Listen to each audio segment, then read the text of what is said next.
I'm going to introduce Dustin Fuquay from Cave River National Park, National Historical Park, and Creole Historical. And I've asked Dustin to introduce these gentlemen. He knows them better than me. And my name's Pete Gregory, and I'll moderate. And you guys feel free to jump in whenever you want to. Mr. Becnel says he was told this is a question and answer session. So we want some a little questions. unclear on the format here. He's got all the answers. So, doesn't. So welcome to the Creole table. It's a narrative session here at the Folklife Festival this year. And this year we're pleased to have a couple gentlemen here.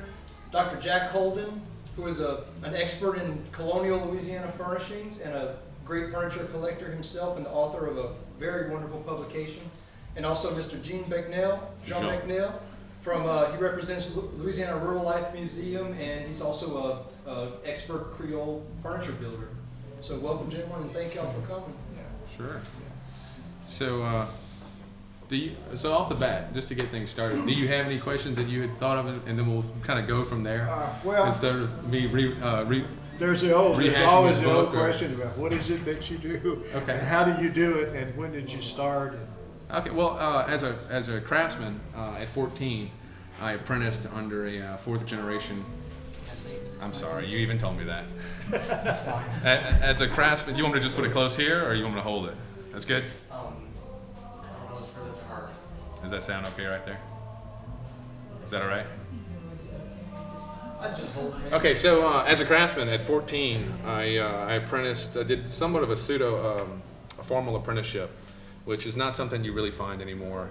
It's something that from the old world that, you just, you'd be very fortunate to find as a young man now, to have a formal training in the trades, and something that I'm working really hard to bring back actually through LSU. But at 14 I started apprenticing. I did that for 2 years under a fourth generation furniture and home builder, because at that time, and not at the time of my apprenticeship, but where he came from, when you had someone build your house, a lot of times they would also build your furniture for the house. And so, a lot of your simple, like this tapered leg table right here, could have very likely have been built by the same fellow that built the house it was in.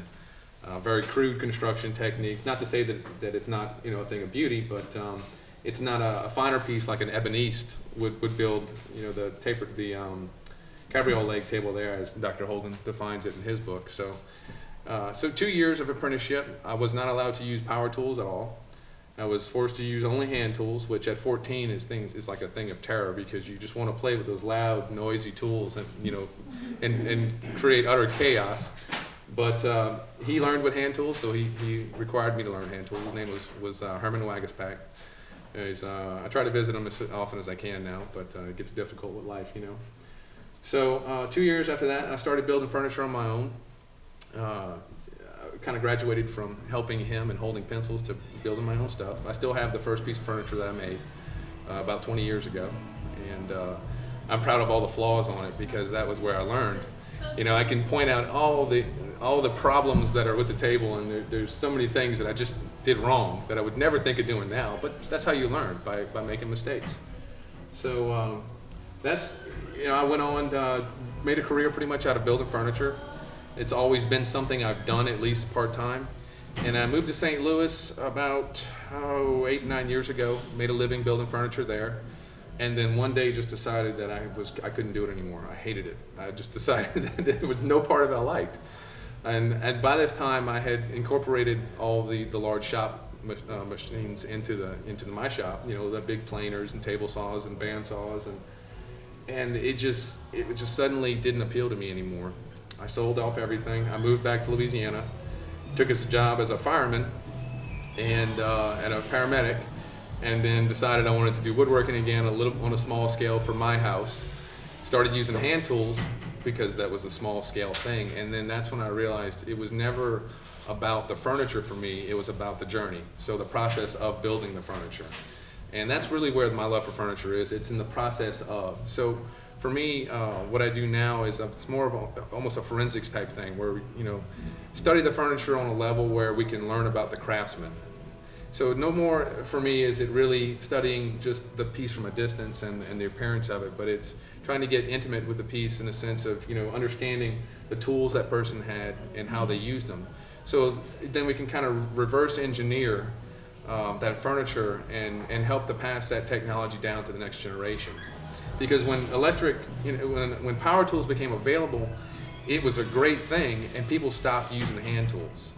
So there was a negative impact with power tools, and so there's a certain reverence for the lumber that you really just don't get when you learn to woodwork with power tools, and that's what I'm trying to bring back is, people have an understanding of the lumber and understanding of the tools and the techniques, and rediscovering some of the tools that we just forgot we used down here. Because Louisiana is a melting pot, it's gumbo. There's a lot of cultures that brought their own particular tools into the mix when it came to woodworking, when it came to timber framing, all the crafts. They learned from each other, and so there's quite a variety of different tools, which makes my job easy because I can say that any culture's woodworking tools would have been used here, just about, short of Asian woodworking. But so that's my deal. That's my story. I'm gonna pass this off to Dr. Holden.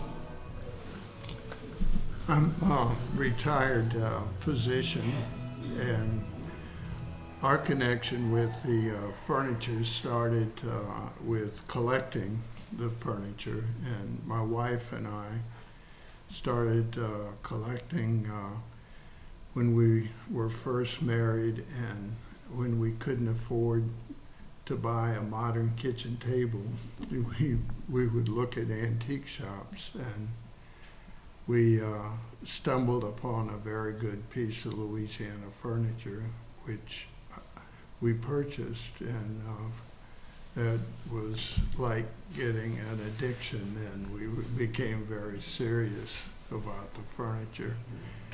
And at that time, there was very little that was written, or there were very few people that knew much about Louisiana furniture. And we were pretty much self-taught. Cabinet makers like Gene were a big help to us and teaching us about Louisiana furniture, but we saw the need for publication, and we started encouraging people to write about the furniture, and it culminated in Furnishing Louisiana, which was in process for like 30 years, which sounds like a ridiculous long time, but in that time we were able to assimilate enough of the furniture where we had a pretty comprehensive idea about what Louisiana furniture was all about. It's a spectrum. It's a spectrum, as you see with the tables, from very modest tables in modest houses to very fancy cabriolet Creole type style furniture. Gina and I were talking right before we started about what Creole means. And I'm sure everybody in the room has a firm understanding of Creole, and I'm sure it's different with everybody. With the book and with our concept, we pretty much use an ancient definition that it's a product of the province. If you were born in the province of Louisiana, you're Creole. If something was made in Louisiana, it was Creole. So you could have Creole people and Creole tomatoes and Creole mules. And if you look in the early newspaper advertisements, you'll see Creole used in that fashion. Talk about Creole horses for sale and Creole mules for sale. And in New Orleans, you don't have to go very far before you see a sign that says Creole tomatoes. And so that's pretty much the term that we use. It's a comprehensive term. But in any case, the collection our collecting resulted in Furnishing Louisiana. The historic collection published it, and we were happy to see 30 years worth of work actually come to fruition. So with that, if you have any questions that we can start with. I have one. When you said things from the province of Louisiana, you mean province as the word state, from the state of Louisiana? Actually, more than that. In the early days, it included the Upper Valley and what was referred to as New France. It included Canada, the Upper Valley, Okay. the Lower Valley. Now it's primarily used as Louisiana, but in the early days it was an extensive area. And in French islands, they speak of Creoles. In Brazil, they use the word Creole. And actually, the word is derived from Criollo, which is a Portuguese term. There's my favorite Creole, the Creole cream cheese. So, particularly when it's in the ice cream flavor. So where's the museum? Where's the museum? Let's see. You said where's the Rural Life Museum? It's in Baton Rouge on Essen Lane.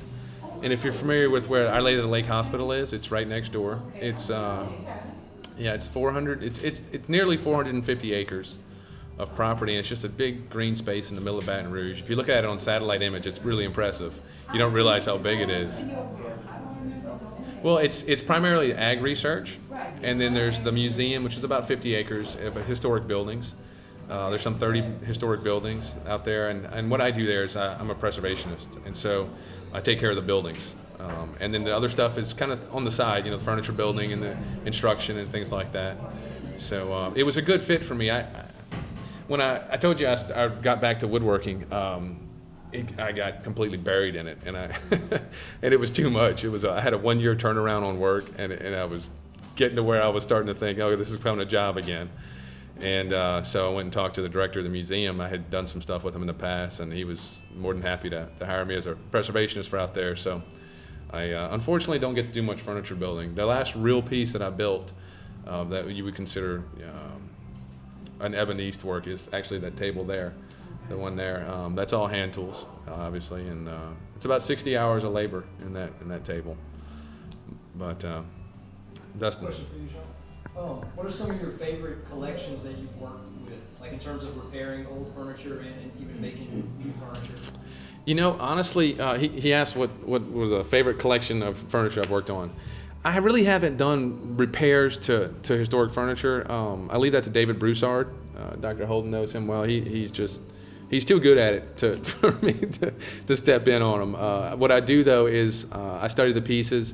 Before they're being repaired, and also I go to David's shop pretty frequently and crawl under the pieces he's working on, and when he throws a chair in the pond for a couple of days to break it apart, to get the glue to let go, then I go look at it, when it's in pieces and stuff like that. So I've never enjoyed refinishing because my thing was always the tools and the process, the journey of making the furniture, and I did a few refinishing jobs and just hated them.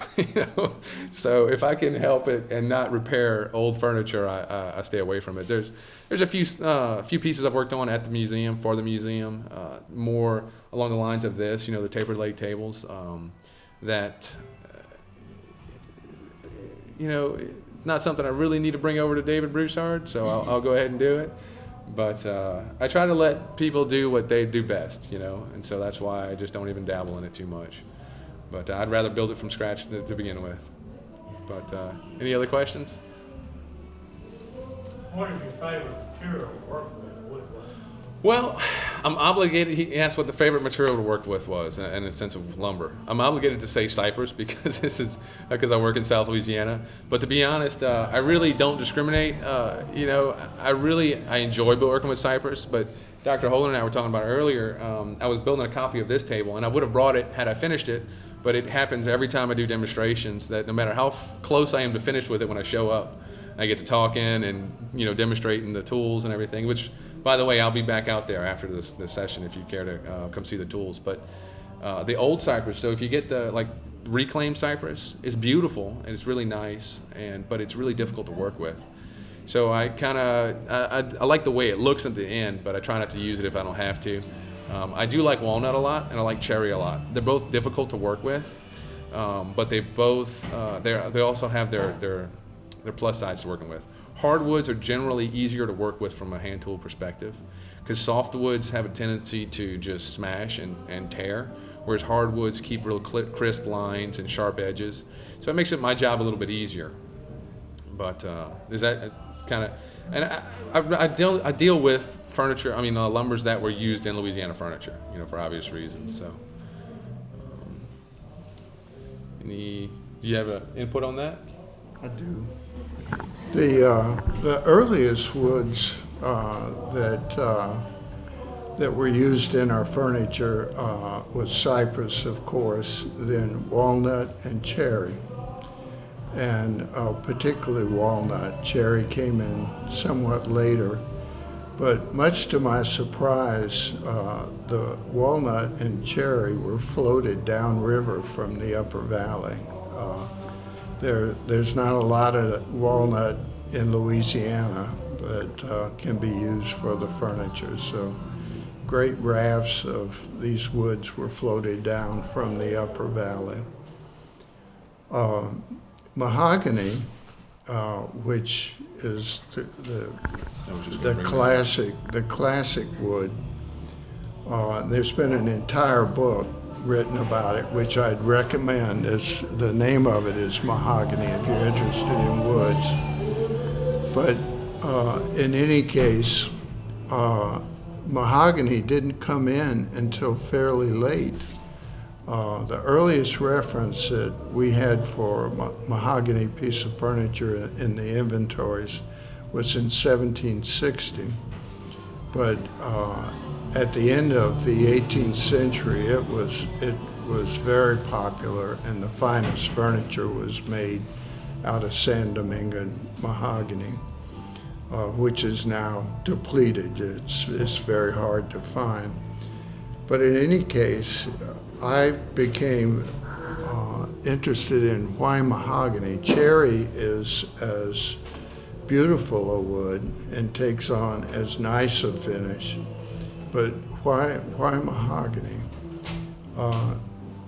And the answer is very simple. Besides its beauty, and walnut can match that beauty and cherry can, but that little tapered leg table will give you the answer. It has very little shrink artifact, and so you don't see separation of the planks in the top like you see in the cypress pieces and in the cherry pieces and in the walnut pieces. So you can imagine why it was so popular. Was there a reason why they didn't use a lot of ash and pecan in Louisiana? That is a question that I was going to hand off to Gene, because I've asked him. The cabinet makers can answer that, and some of the woods are beautiful, like Bodark. Why wasn't that used?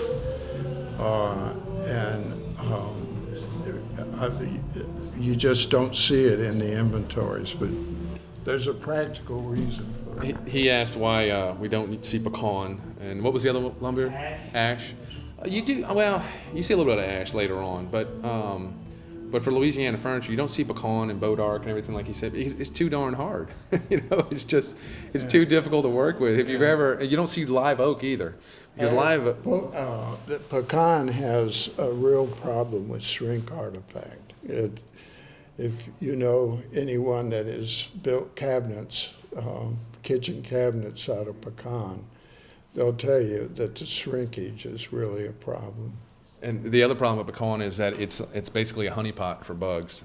For some reason, you can take a piece of pecan and a piece of hickory, put them in the same conditions, and the hickory will be fine, and powder post beetles will just fill the pecan. I actually won't have any pecan lumber in my shop because it just seems to attract powder post beetles. They just really like the taste of it, and I guess they have really hard teeth too. But so you won't see live oak, you won't see pecan, you won't see much. You will see sycamore, which is kind of people are usually surprised by, and it does. Part of the reason is I believe because it doesn't shrink and it doesn't warp very well, very much. Now that's not to say that it doesn't do that during the drying process, the curing process. It is terrible during the curing process. It warps and you have to really oversaw it for size. But once it's dry and it's stable, it stays very stable throughout its life. So on some of the four-poster beds and things like that, you'll find that the posts are turned out of sycamore and then stained to match the cherry or the mahogany or the walnut that the rest of the bed is made out of. So Why not oak? because it's a ring porous wood, and it's not as pretty. You'd have to dye it to try to make it look like walnut, but we finally, our idea of what happened to oak, because the earliest furniture, the very early English and French furniture, is out of oak. It was preferred, but not here. And the only good reason we could figure is that it was out of style. It was no longer stylish to use oak. do you think some of the lumber selections they had available in more of like the Acadiana would have had some effect on that? What they brought down with them, what they started building there, Well, as far as being out of style? There's lots of oak Yeah. in Louisiana. There's lots of pine furniture in the north too. Yeah. Cypress was pretty similar to that. The other thing I wanted to mention about the lumber selection was, as he mentioned, when they brought in the mahogany, it was more valuable as a veneer than it was as a solid wood. And they would veneer cypress, so that they would cut cost a little bit because you don't need the solid thickness. But there were people trained specifically in the art of sawing veneer, and they use big hand saws. If you can think about it, these doors are 30 inches wide on an armoire, and yet they only have a veneer on them. Think about the technology required to saw veneer. Now, granted, it was a lot thicker than the veneer you'll find now, because they, in the interest of making as much out of as little as possible, it's very thin now. But they would hand saw the veneer and then have to hand plane and hand scrape it down to the same thickness throughout to use it for the the veneer of the doors, to do the inletting work. So you'll see on the inventories in the New Orleans woodworking shops that they had veneer, and it's by volume measures, it's more expensive than the solid wood because it was just very highly prized, and it took a lot of labor to make it. So, but are there any other? Did you have any questions there? Well, I'm an archaeologist, so I'm used to looking at the hard stuff. The wood's all gone by the time I get there. But I was wondering, in the Spanish period, when the trade changes, and so the trade's not coming up and down the river so much, but going across the Gulf, is that when mahogany starts? That's when we started seeing Yeah, that's what I mahogany. would think. Does the hardware change a lot? But the woods kept coming from the upper valley. But mahogany, once it came in, it's a cabinet maker's dream. They love it. And And so with the wood, did you get a whole new cabinet tradition? In terms of, I'll help you out, John. Yeah. You already did help me out. You said my name right. When I said Gene, you probably said John. Some of us have been south. there's a tradition Let me back up so y'all can see each other here.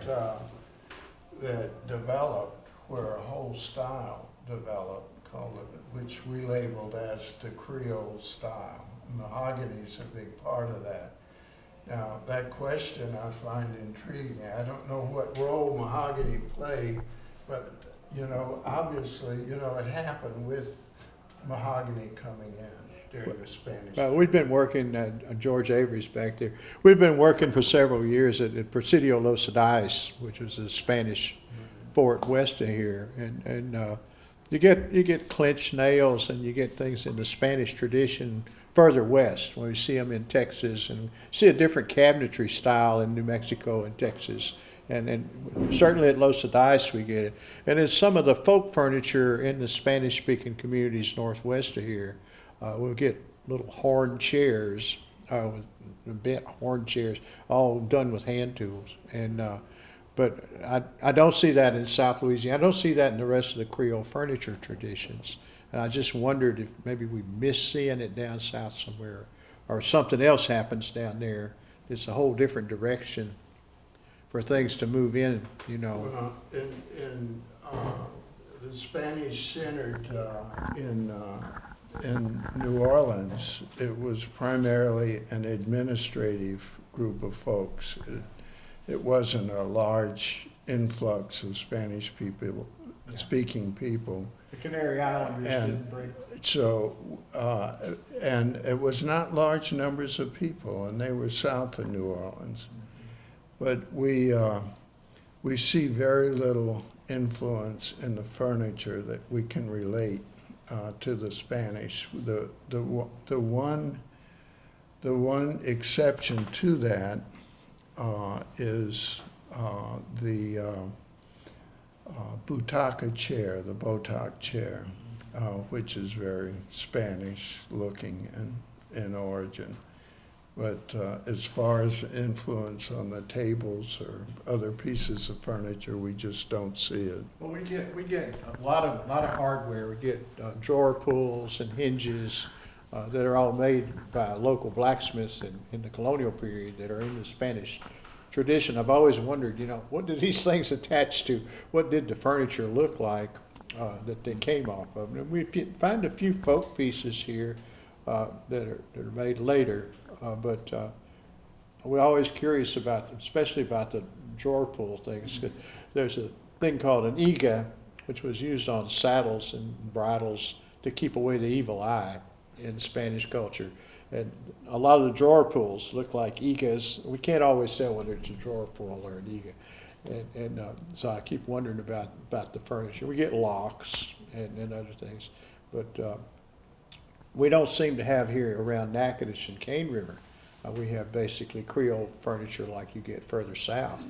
So I don't see the Spanish influence here at all. And surprisingly,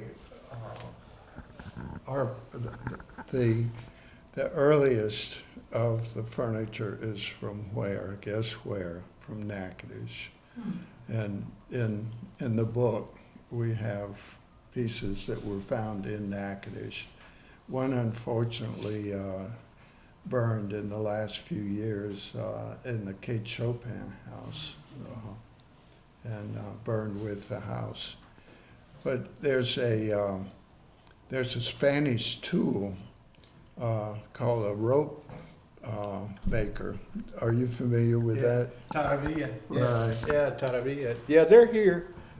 They were on Cane River. I've got a photograph of one from the old gentleman that lived in the Bad and Rock house. What does it look like? It looks like a clacker that you play with at Halloween. It's a long you spin. piece of wood. Yes. You attach the fiber to the top of it and spin it, and somebody walks away, or you pull it away from the pole, and you make rope with it. And so That's that, right out of Spain. yeah, Okay. yeah, and yeah, we do. They were here, and there was moss weaving here too. It's long gone now, but the Tatavillas, I think the last one, probably was the last one on Cane River that I saw, and but yeah, and but it was here, and it further west too. I've been doing work on the language, on Spanish for Park Service, and they know Tatavillas northwest of here for making rope. So they still know. I'm going to write about a group of them that we've managed to collect, and I'm going to put it on Facebook, so if anybody's interested in seeing them, just look me up on Facebook, and I'll be happy happy to friend you. He just said, look him up on Facebook. You want to, because you want to see his house too and his furnishings. Some of the best ones. He's not modest about posting pictures of them. Some of And the I best- wouldn't be either. Yeah, some of the best ideas I've ever seen have been down with the Cosati, with the Coshada, and they were spinning moss. And, yeah, so and so we have some in the museum collection here at Williamson that are Cosati in Alabama, Indian type. You have one of the rope. I have a piece of one of the moss ropes, one of the moss twists, and we had a woven rope. I gave it to a Creole friend of mine, and he died, so I don't know where it went, but it was from Arizona, and Fred Niffen told me about Tatavillas when I was like an infant at LSU. Yeah. Dustin, what's the Park Service doing right now in terms of trying to preserve the furniture? And are they actively looking for any furniture to try and find new collections? Are they buying any new collections? Or We're doing a little bit of that. We're fortunate that we had so many original objects came from Oakland Plantation and Magnolia Plantation, and we have a scope of collections that allows us to basically accept donations. Mhm. So when there's a local collection, someone's, for whatever reason they don't want it anymore, it has something to do with our park, or local architecture, local furnishings, we can take it by donation. yeah, we so do you're that. taking the donations of it. So we're in competition then? Well, we're We're all also in having competition. objects introduced. Okay. So, being the National Park Service, we're the federal government, and we have to only deal with federal government contractors. Right. So that excludes a lot of the people in Louisiana. You know, actually, you say that. I came across something interesting. Can somebody here verify this? Apparently in 1980, they federally declared Cajuns as a protected federal minority. I heard that. Isn't that interesting? So you could actually, so you could actually have a Cajun build your furniture, and they would. Well, they have to be in a couple of different government Right. databases. I'm just teasing. To answer your question, though, the most local guy we can get is a guy out of Natchez, Mississippi that's done a lot of work for us. So we've used him for conservation treatment. Yeah. But we, some of our work, maybe y'all can talk about this, Vernacular Furnishings. We're not so much looking for like nice stately colonial armoires and cabinets and whatnot. We're looking for rougher than this kind of stuff that the Right. enslaved people made. And that the tenants and the sharecroppers, and we're looking for that kind of furniture too, so maybe y'all can talk about that. What is vernacular? Well, the vernacular furniture is very rare. It was used up. That's one of the problems is that the fancy furniture was saved and treasured, but the everyday furniture was used up, and it's very hard to find. Right. So that's the challenge for us, is trying to find someone, possibly someone like Jean, that can, build that. Right, and I mean, I have to believe that along those same lines. I have to believe that the guys, the eboniste, the guys who were building the more stately furniture, they weren't building that stuff for their houses either. So all that stuff because the shoemaker's kids go without shoes. I can tell you, I have very little furniture that I built in my house because you're always you're building it for somebody else.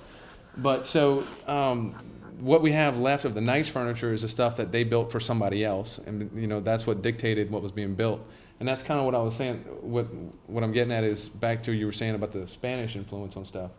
Even if the people building it may have had different taste, they probably weren't building enough stuff for themselves for it to have been preserved. And then you get into the vernacular stuff, and then it's amazing. Like, this is a table that my grandmother would have thrown away. So they would have put it at the road, and somebody like Dr. Holden would have seen it passing by and hopefully picked it up. I think you've gotten some pieces off the side of the road, haven't you? That's happened. Yeah, so I don't know. I'm not proud. I don't have that kind of luck, We'll but come over and pick it out of the drag. yeah, and I will say I've done that with tools. I have seen woodworking tools sticking out of a trash pile and stopped and picked them up, and they're something that their great-great-grandfather probably had, and they just don't even have a respect for it anymore because people aren't educated as to what it is. So earlier, when I was demonstrating out earlier, I was building a copy of this table, and somebody walked up and started flipping through Dr. Holden's book, Jack's book that was sitting on the table, and it had some ladder back chairs. And he said, I had chairs just like this. And he said, what do you think those are worth? And I said, well, at the museum, we just paid around $3,000 for a couple. And, depending on a few factors, there could be as much as that. And he was just, I had no idea. There was 12 of them in the family. We used them as kitchen, dining room tables and, chairs. I don't know. I wonder where the table went. And people just don't, so sometimes people have these things and just don't realize it. And like Dr. Holden said, they get used up, they get broken.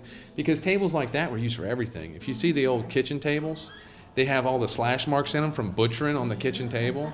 That's what they did. It was an item of utility. And so that's why I like these, the simpler tapered leg tables so much. And that's generally what I build at demonstrations, not to mention that they're much quicker to build. That's less than a day, and that's, a couple of weeks over there. But it was every man's type of thing. It was something that your uncle built for you because you got married and you needed some furniture in your house. So, and that still goes on in South Louisiana too. The guy that I apprenticed under, he still works a little bit, and it's always for one of his grandkids. He's always building beds and dressers and all that kind of stuff still for them, So I got to believe somebody's grandpa might have made that table, for them because they were married and didn't have money. But I don't know why we don't see more of that. I really don't. Because that was, one of the things we talk about at the Rural Life Museum is the museum is set up. The Steel Burden had the idea that the plantations, like what y'all have here, were going to be preserved because they're impressive and people like them. But it was the rural people that weren't going to be represented in history. And so that's the idea of the Rural Life Museum. If you've never been there, there's no plantation houses there. It's the overseer's down. So there's the overseer's house, the slave cabins, it's the blacksmith shop. There's some log cabins, what we call the Upland South region. And so that was the majority of Louisiana. So the majority of Louisiana had furniture like this. Why don't we see more of it? Well, I don't think you're gonna see much of it now either because of Katrina.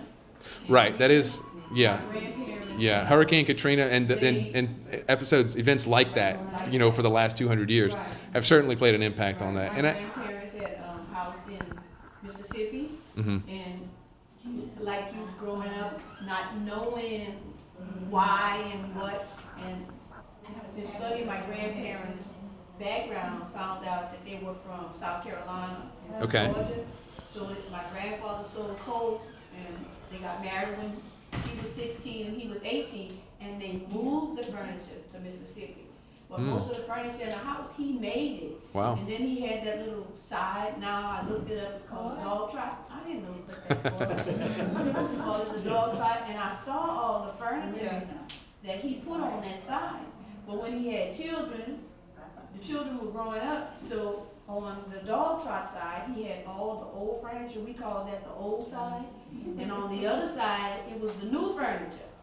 So we never sat on the new side. We always sat on the old side because we could just, kind of beat up the furniture, Right. And what. you could be kids. Yeah, Right. we could just be children. This The- huge table, he built for us, 24 kids, and whenever we were there.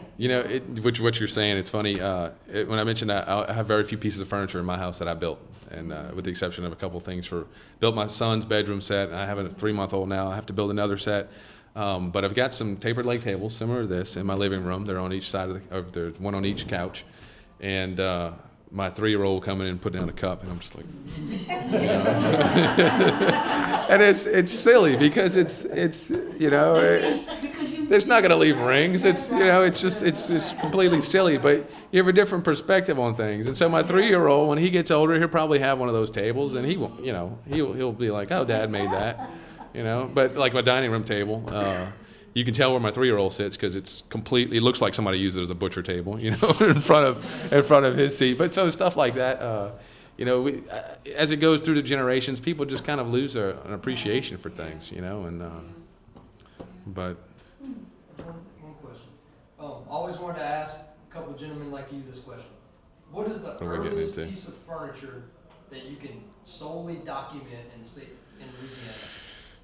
What's the earliest piece of furniture that can be documented in Louisiana? I'm just gonna hand you the Yeah, mic. I can answer that. Ursuline Convent? The Ursuline Convent tables are ancient, There is an armoire from Natchitoches that's in an ancient style, and it may possibly predate the Ursuline convent tables. Which armoire would that be? It's in the book, and it's under colonial armoires, and it's labeled Natchitoches, so it'll be easy to find. It's out of walnut, and is a very large piece of furniture. Like I said, one of the earliest pieces burned in the Kate Chopin house, which was a real loss. It should have been in a more protective area than in the Kate Chopin house. In the Upper Valley, there's a chair that looks very Canadian, and it's called an Ostamouton chair that survives.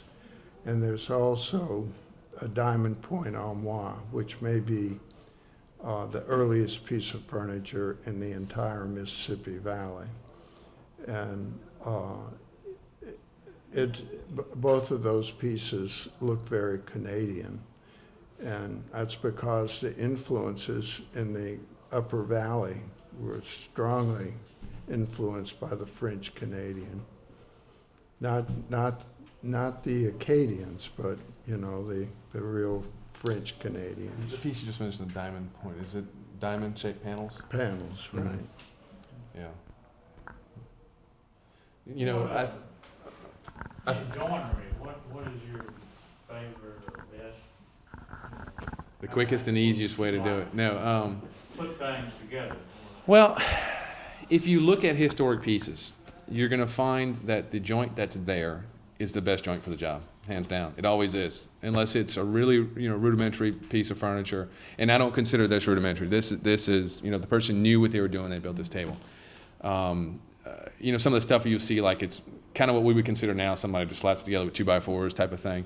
Those types of things you won't see the good joinery on. But when you start looking at furniture, they had eons to work this stuff out. They were doing it with hand tools, and they want their stuff to last. So when they built something and it didn't work out, well, I'm not going to do that again. Nowadays society is kind of disposable, so they go around and buy it at Walmart. It falls apart. They weren't really expecting much. It's not a big deal. People aren't making things better. So up until that period, though, they were continually improving on. And like the drawer on here is a single dovetail. The drawer on the table there, it's one big wide dovetail, which is you wouldn't really see now, but it does the job, and it's sufficient. It's a pretty strong system. Now two or three pins and tails would be a little better on it, but one does just fine. It was quick and it was easy to do. The Mortise and Tenon'S are with the pins. You'll see they're basically drawboard, which it's called, where the holes are offset. And so you're driving a tapered pin into two holes that don't line up perfectly, and it compresses the wood and it pulls them very tightly together. There's all kinds of trouble you can have doing that, because you can have it go terribly wrong, but when it works great. One of the things I find most interesting in terms of joinery is that even when I did my apprenticeship, I was taught that, because of expansion and contraction of lumber, which Dr. Holden was talking about earlier, which is why they liked mahogany so much, because it's very stable. So you always had to take that into account, and that's very true. But it came to a point almost of superstition where you could not attach a tabletop to the aprons without some very extreme measure of allowing the table to expand and contract. Whereas this table, you start looking at 1700s or so, and you'll find the tables, they don't have nails or screws or anything attached in the top. They're wooden pins, wooden pegs. And so that was it was emphasized, the advantages of mahogany, because it was that much more stable, and so it didn't crack.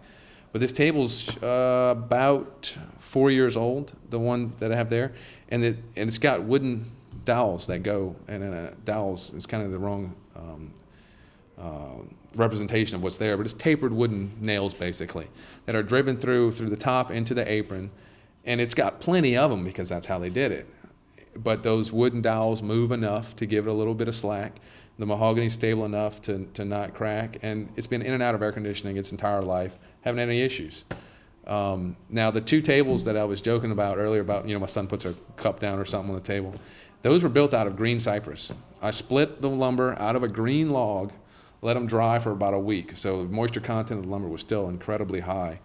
And I wanted to do this as an experiment to test joinery, because I figured if joints, would stay strong with green lumber and everything moving, then it was obviously something that would last a long haul. So I played around with a bunch of different joinery. I built two tables the same but slightly different, if you know what I mean. They look the same but they're built slightly different. And with green cypress, the tables are both still flat, and they're both still together, and they're not warped or cupped or anything, because these guys knew what they were doing. And, they weren't always getting dry lumber. And the seasonal change, they didn't have air conditioning, so it wasn't very stable. The seasonal change of the humidities had a large impact on furniture, and yet they survived, Dr. Holden's table here, it's got a little bit of shrinkage. You can see on the top, the top's pulled apart where the tongue and groove was. But they knew better than to glue it together, because it would have split the wood if they glued it together. They just let it do its thing. It'll survive, it'll last a time. But as far as favorite joint, I like the tusked Mortise and Tenon. And we talked, I was doing a demonstration. Dr. Holden finished the book long before he met me. And I was doing a demonstration, and he walked up and he said, "What is that joint right there called?" I said, "It's tusked Mortise and Tenon." We tried for 10 years to figure out what to call that joint, and never succeeded. So you should have looked me up, Doc. But